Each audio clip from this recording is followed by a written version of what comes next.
Welcome to Buyi Talk, where we talk and tackle the problems of the youth, the challenges and everything that they're facing. Okay guys, namhlanje sobe sikhuluma nolusha about izinto ezenzakala kubo ezikolweni. Bakithi mostly on this stage isase high school, I know a lot of kids are facing a lot of difficulties on their studies. Uthola ukuthi inkinga isuka ekhaya or based on the things, the pressures that they have ebanganini, and then they struggle esikolweni based on that. So I want us to talk and dive deeper on that. We will talk about it and also share your views. I'd like also to hear your comments. Sikhulumisane. Onikhono Podcast. Pour your thoughts. Ngiyabingelela igama lami ngoBuyiswa Mayekiso, i-host yenu yeBuyi Talk. Uhlelo olusha lolu, uhlelo lolusha elizokhuluma ngazo zonke inkinga ezibhekene nolusha. Namhlanje sophatha udaba olubaluleke kakhulu. Udaba lolusha ukuthi kungani ulusha oluningi luyekela isikolo. Kungani ulusha lungasasiboni isidingo sesikolo. Balaleli sibhekene nesimo esibucayi la eMzansi. I could say eAfrika yonke ukuthi abasha bavele babone nje isidingo sokuthi bayekele isikolo. Ngiyazi ubuningi bethu siyakubona lokho kwenzakala, kodwa ke asike sibhekeni ukuthi umsusandaba ukuphi. Isukaphi lento yokuthi abasha babone ukuthi you know what, kungcono ngeke ngihlale phansi. Well, according to my experience and also my research, ukuthi indaba isuka ekhaya. Indaba isuka ekhaya. Abantwana abaningi they coming from broken homes. And then not only broken homes, also nabazali uthola ukuthi they are coming from broken homes. Kwabona baphukile, they don't know how to do this parenting thing. And then uthola ukuthi othisha babhekana nobunzima bokuthi bafundise izingane nabo ezipho emakhaya aphukile. Lezi ingane zifike esikolweni zihlangane nemabhullies. Kwalawo mabhullies ukuze umntana end up esekayibhuli, uthola ukuthi isimo still sasekhaya esembangela ukuthi abe nolaka lokuthi akhiphele konke kwabanye abantwana. So yonke into njengoba sazi iqala kuphi? Ekhaya. Uma ngabe uphuma ekhaya lingafudumelanga uyitshela ukuthi you know what, mangiphuma ngiyesikolweni yazi ngifuna nje ukuyoshawa umoya. Ngifuna ukuyoshawa umoya from these situations that I'm in. But mawufika esikolweni ufika still uthola ukuthi ubhekana nesimo sokuthi kuba nezingane ezikuphatha kabi.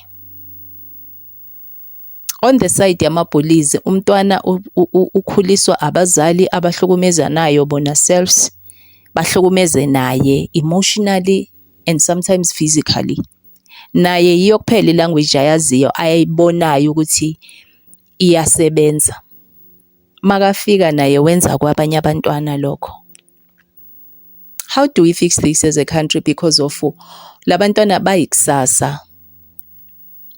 Kusasa umuntu omusha uzobe kuwe ubhuti omdala, kuyobe kuwe usisi omdala, abantu nezingane ziyobe zibhekele kuwe. Kusasa ziyobe zibhekele kuwe izingane. How do we fix this? Bazali, bothisha. Njengomuzi omnyama sikufikisa kanjani lokho ngoba it's affecting us a lot. And it is affecting the country. It is still going to affect the country. Ngikhuluma nje imajority yabantwana abasayi esikolweni. So ikusasa linjani? Le country is in trouble phela mangabe sizoba nabantwana abaningi abangekho educated. Kuningi kuzoyenzeka, kuningi esizokulahlekelwa. So ngifuna ukuthi sidingide lo daba sibonisaneni ukuthi how do we tackle this and kuyini ekubanga lokho, sibuye futhi sibone ukuthi singayenza njani. What are the steps to take so that we will see a better tomorrow, we will see a better future. Ngoba mntana omusha akekho umuntu okhulela isikolo. It's never too late for you to go back to school. It's never too late for you ukuthi ushintshe umcabango wakho and take a stand and take a step towards your future once again. Yes, you might have made a mistake ukuthi uyekele isikolo. Usiyekiswa izizathu osiyekela sona, but I'm telling you ukuthi once you take another step towards your future, you're gonna make it. Ayikho into ezokuhlula. You've got all the tools. You've got all the tools, muntu omusha, ukuthi wena uphumelele empilweni. Amaphupho wakho awakashabalali. Ikusasa lakho lisezandleni zakho. Change. Be the better you. Be the future that you want to see. Be the version of yourself ezoba ngcono kusasa, ozoba umuntu oqotho abantu babhekele kuwena, ngoba you won't always be this young. And ngeke umuntu omncane, umuntu omusha ohlezi unalamandla onawo. Ngeke uhlezi unawo lamandla onawo. Yisi isikhathi lesi sokuthi ulwele ikusasa lakho. Ulwele impilo yakho ukuthi uphile kangcono. Yona lempilo le uNkulunkulu akufake kuyona, le oyiphilayo yasekhaya, wena ozoyishintsha. If you're not happy about ukuthi ukhuliswe kanjani, kunjani endlini, kunjani ekhaya, wena ozoyikhipha kulokho. Umhlaba ukoloti lutho. Abazali bakho yes bakulethile emhlabeni, and then now it's up to you to take it upon yourself ukuthi you're not going to live like this forever. It doesn't end there. And you are not your circumstances. You are not your past. If future is the only thing onamandla yokuthi ungayishintsha, uyenze ukuthi ikhanye, uphile ngale ndlela le ofuna ukuphila ngayo, kusetshenzwa kanzima emhlabeni muntu omusha. Ayikho idouble up, angeke uze unikezwe ama-handouts. You need to work hard. Work hard. Because what I've seen ukuthi abantu abasha, they forget why they go to school. Most of the youngsters are thinking ukuthi ukuya esikolweni siyaya because of our parents tell us so. Into nathi esithole yenzeka, nathi vele kwamele ukuthi siyenze. So now they think ukuthi listen, abasiboni isizathu nesidingo. You can make it in life without education. But what you must know, you making it in life without education is ukushaya leyo nto leyo, because that's the reason why they say education is the key.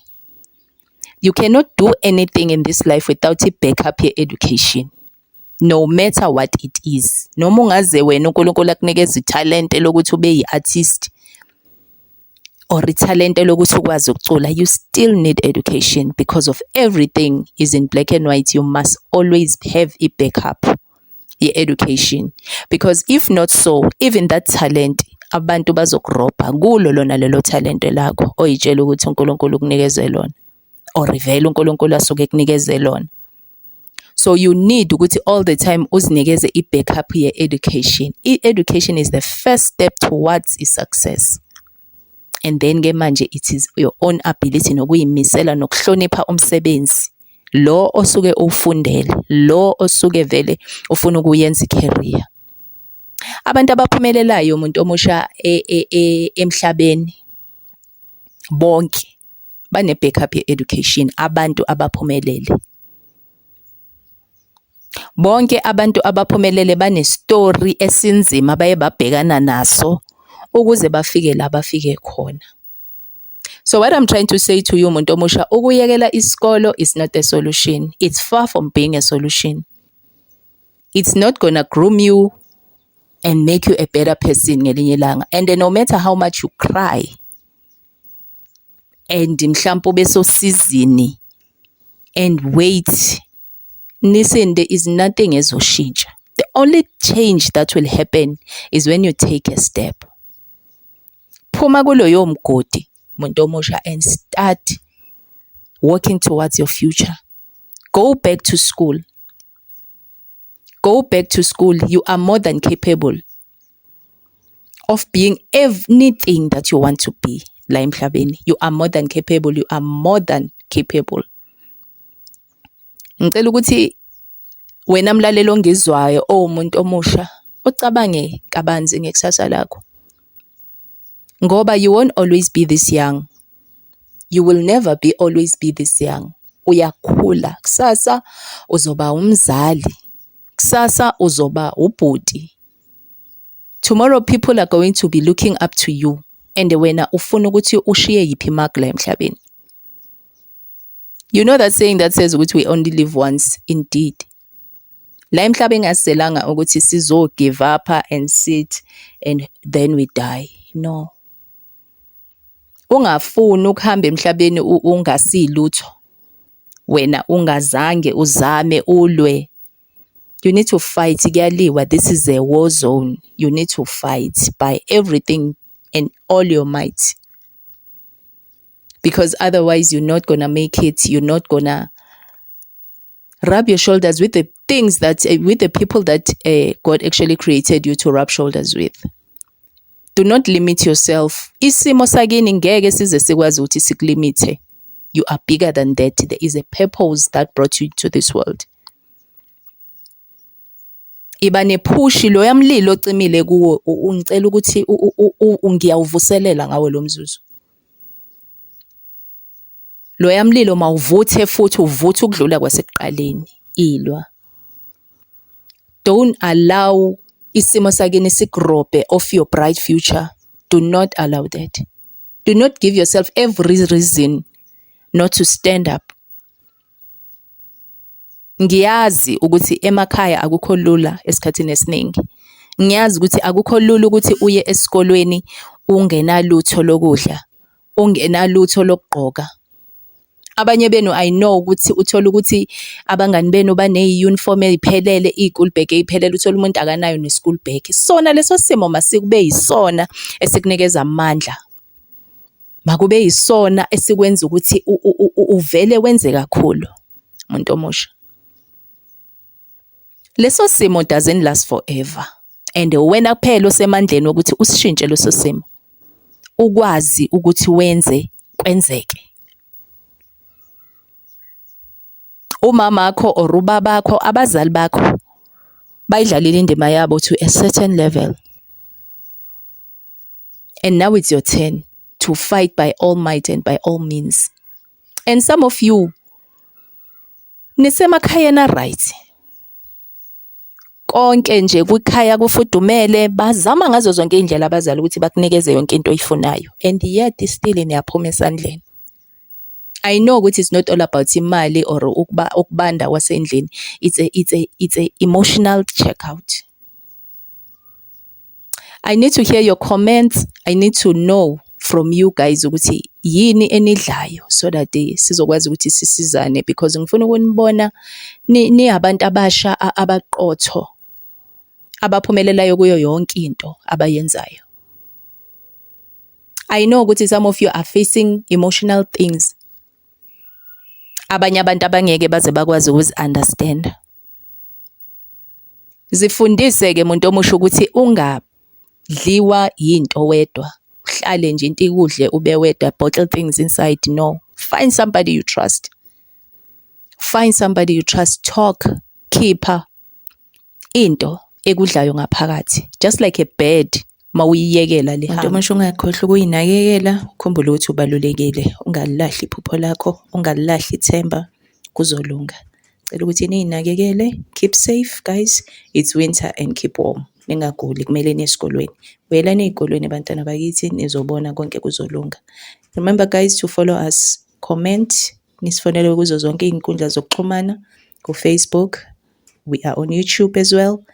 We are also on TikTok. Thank you so much for your time. Till sibonana ngokuzayo. Ciao. On Ikhono Podcast, pour your thoughts.